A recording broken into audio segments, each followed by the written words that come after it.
Vamos a analizar un día más con los mejores expertos. Tenemos con nosotros a Covadonga Torres, profesora de Derecho y doctora en Inteligencia Artificial en la Universidad Rey Juan Carlos. ¿Qué tal, Covadonga? Muy buenas tardes. Muy buenas tardes, Sergio. Una semana, pues un lunes negro tuvimos y una semana de locos que representa también todo este año, ¿no? Con Donald Trump. Estaba viendo también ahora mismo los mensajes. Bueno, decir aliados europeos es decir mucho. Yo creo que hay que reconocer una cosa, Donald Trump es que ha sido sincero. No se ha escondido.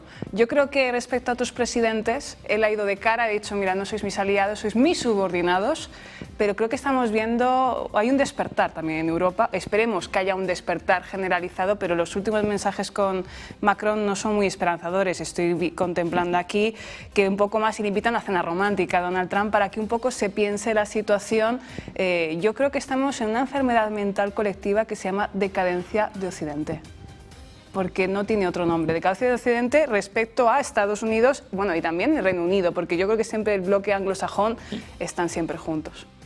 Bueno, pues un Macron que hoy hablaba incluso de abrirse a China o a Rusia, un mensaje que es importante dentro de la Unión Europea y que vamos a analizar también con José Miguel Villarroya, historiador. ¿Qué tal, José Miguel? Muy buenas tardes. ¿Qué tal? Muy buenas tardes, Sergio, un placer. Tenemos también a Santiago Armesilla, director del Instituto Beatriz Galindo La Latina. ¿Qué tal, Santiago? Buenas tardes. Hola, bien hallado, como siempre. Encantados de teneros a los tres por aquí. Muchas gracias además por estar en un día tan especial como este, haciendo balance del primer año de Trump, pero un día más nos arrasa la actualidad. Santiago, si te parece, empezamos analizando pues estos mensajes, ¿no? Veíamos a Macron y a Rutte una vez más humillados. Decía Covadonga que solo le falta invitarle a una cena romántica. Macron ya lleva las gafas, así que ya, pues ya tiene parte hecha, ¿no? ¿Cómo ves, Santiago, esta nueva humillación? Bueno, Trump está subido a nivel personal, la verdad que eso creo que hay que admitirlo, y está subido porque ha ganado el premio Nobel por entrega de su premio de María Corina Machado. Esto es como si de repente Marruecos ahora ganara la Copa de África simplemente porque la FIFA se la arrebata a Senegal y se la diera a Mohamed VI. Es decir, aquí tenemos gente que no gana sobre el terreno las cosas, sino que la gana pues a través de papeleo, diplomacia y trapicheos, ¿no? Yo creo que más allá de ese tipo de cotilleos, porque en el fondo este tipo de humillaciones no son más que eso, cotilleos, lo que importa es la realidad política efectiva. Y la realidad política efectiva que vivimos en este año 2026 ya no es una realidad política efectiva que diste mucho de la que ha ocurrido con otras administraciones gobernando Washington. Es decir, da exactamente igual si gobierna Donald Trump, Joe Biden, Barack Obama, George Bush II, Bill Clinton, George Bush I, Ronald Reagan, Jimmy Carter, Gerald Ford, Richard Nixon, Lyndon Johnson, John Fitzgerald Kennedy, Harry S. Truman, Dwight Eisenhower, y no me voy más atrás porque no es el plan. Da igual quién gobierne porque al final siempre Europa, que es el patio trasero hasta ahora rico de Estados Unidos, va a estar siempre subordinada a los intereses de Estados Unidos, porque si la Unión Europea, antes Comunidad Económica Europea, existen, es decir, si existe en la Unión Europea una economía social de mercado con un tenue, cada vez menor, estado del bienestar y un desarrollo económico más o menos aceptable para la inmensa mayoría de la población, es porque Estados Unidos así lo dispuso. Y lo único que hace Trump es recordarle a los europeos, y en esto sí estoy con Covadonga, en esto Trump es honesto, brutalmente honesto, desagradablemente honesto. Les está diciendo, no olvidéis que si sois algo es gracias a nosotros, es decir, gracias a los Estados Unidos de Norteamérica. Y no entiendo tampoco por qué la gente se sorprende. Es decir, yo no veo aquí una decadencia de Occidente, como dice Covadonga, entre otras cosas porque yo siempre lo he dicho, Occidente, comunidad cultural civilizatoria, no existe. Eso es un invento del protestantismo que luego adoptaron los anglosajones para instaurar una suerte de esfera de influencia geopolítica donde ellos mandaban sobre lo que creían que era su patio trasero rico, the West, es decir, the Western Civilization, que no es más que una forma cutre salchichera de mezclar Grecia, Roma y cristianismo, pero siempre bajo la tutela del complejo militar industrial y de la clase dominante de Washington, de Estados Unidos. Pero Occidente como civilización no ha existido. De hecho, Huntington siempre quita a Iberoamérica de Occidente porque considera que es otra cosa. Debe ser porque son mestizos, y si a los españoles no nos quitas porque estamos dentro de la OTAN.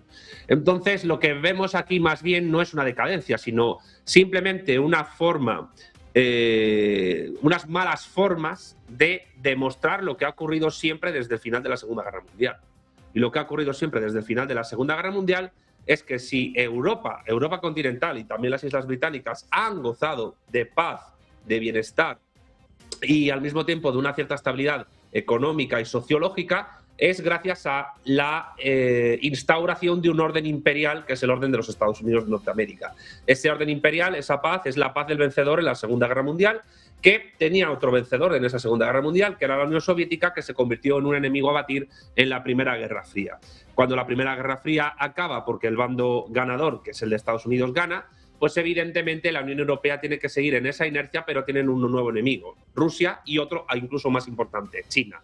En esta Segunda Guerra Fría, la Unión Europea sigue disfrutando de los réditos y de los restos y también de las inercias propias, de las rentas, quería decir, de las rentas propias de la instauración de ese estado del bienestar y de esa democracia pacífica de la Primera Guerra Fría.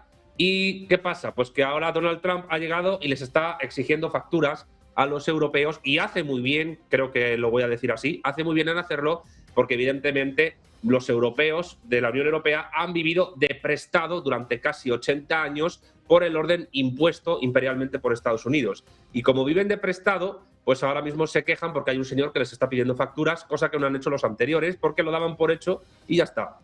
Y Donald Trump, como es un empresario que siempre exige facturas para dar justificación de todos sus movimientos empresariales, de todos sus negocios, pues evidentemente lo hace de malas maneras, pero las malas maneras aquí no quitan de que tenga razón, que tenga la verdad Donald Trump. Entonces, yo no veo decadencia en absoluto, yo veo simplemente un señor que de manera franca, honesta y desagradable les dice a los pijillos de la Unión Europea, a la gente que vive de las rentas en la Unión Europea: oye, señores, que vosotros si estáis donde estáis es gracias a esto. Y además me voy a quedar con Groenlandia, porque encima que vivís de la paz que hemos impuesto nosotros, no sois capaces de defender lo poco que tenéis. Y a nosotros nos interesa tener la garantía de controlar la mitad del Ártico frente a Rusia, cosa que vosotros pues sois unos inútiles porque no tenéis ejército propio ni podéis hacer. Y al final pues eso es lo que va a pasar. Yo creo que simplemente la diferencia es de grado de honestidad y de grado de malas maneras, si se quiere. Pero muchas veces el desagradable te está diciendo a la cara lo que necesitas oír mucho más que aquel que es diplomático y te está dando la puñalada por la espalda.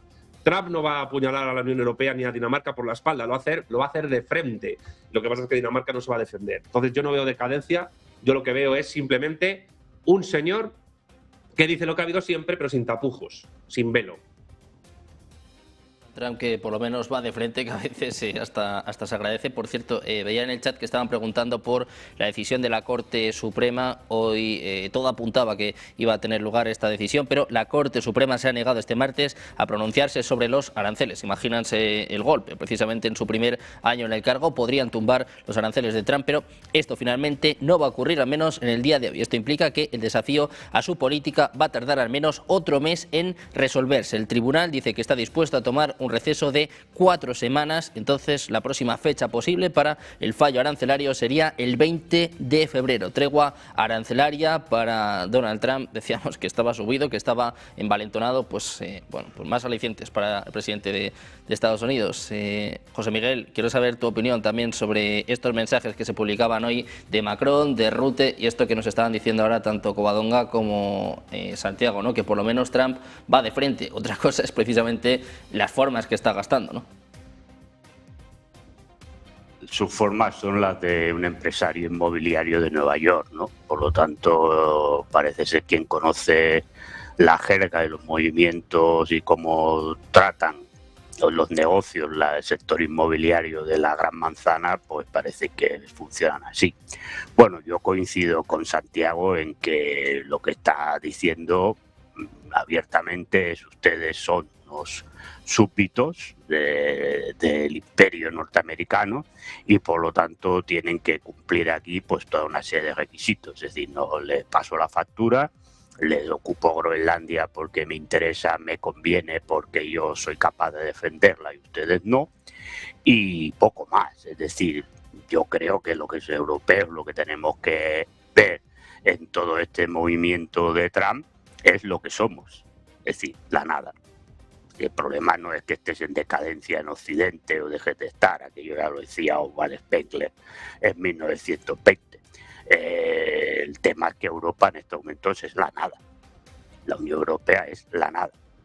Es decir, por si analizamos el papel de la Unión Europea en cualquier conflicto o en cualquier discusión diplomática de alto nivel, pues ni está ni se la espera. Es decir, llega porque o bien la invita a Estados Unidos o la invita a China. Ya con Rusia, como no hay relaciones, pues no te invita, sino también te invitaría. Pero vas invitado. No porque el peso que tú tengas sea importante ni sea fundamental. Cada vez económicamente pues va cayendo. Aquí sí que hay una decadencia económica clara y militarmente tiene un peso nulo. Por lo tanto, es evidente que dependes para la defensa fundamentalmente de Estados Unidos y Estados Unidos te cobra la factura. A mí me parece bien que Donald Trump diga las cosas a la cara. Yo prefiero a la gente que te dice las cosas a la cara que no aquel que va por detrás y luego finalmente hace lo mismo que haría Donald Trump. Porque si hubiera otro tipo de administración, pero consideraran que Groenlandia es básico para la defensa estadounidense, pues harían lo mismo, al final se la quedarían. Por lo tanto, al final lo que importa es el resultado, no la diplomacia que se haga o que se diga. Bueno, luego lo saca. Bueno, yo creo que es que Trump considera a muchos líderes europeos la nada, que en el fondo también es lo que son, ¿no? Teniendo en cuenta que además Macron le queda lo que le queda en el cargo y que no se puede volver a presentar, pues Donald Trump pues, la ha tratado así, dice, oye, si usted quiere, pues hacemos negocio, si no quiere, pues le pongo el 200% a los vinos y a los espumosos franceses y entonces usted va y se apaña ahí en Francia a ver cómo le va el tema. Bueno, que luego Macron diga de abrirse a Rusia y a China, pues bueno, esto lo hemos escuchado 200 veces y al final estamos en las mismas. Porque si hubieran querido tener una política independiente, pues no hubieran roto con Rusia, se hubiera protestado cuando se voló el Nord Stream, cosa que no se ha hecho, y así seguimos, ¿no? Bueno, yo creo que en el fondo lo que hay, es decir, ya te dije aquí que no creo que Rusia se fuera a poner muy preocupar excesivamente porque Estados Unidos se quedara con Groenlandia y hoy ya pues han dicho que Groenlandia no es danesa. Por lo tanto, aquí lo que estamos viendo es, bueno, pues que hay unos acuerdos que yo ya dije aquí, que cuando había las reuniones entre Rusia y Estados Unidos por el tema de Ucrania era lo menos importante que se había discutido y ahora estamos viendo los resultados. Es decir, hay acuerdos en el tema del Ártico, que es básico para los dos países. Evidentemente tiene más territorio Rusia en el Ártico que Estados Unidos y ahí es donde viene el tema de Groenlandia, porque como mínimo tendrá una de las entradas de este pasillo comercial, de esta ruta comercial, y por lo tanto esto es lo que hay. Es decir, y Europa pues a tragar porque no hay mucho más que hacer.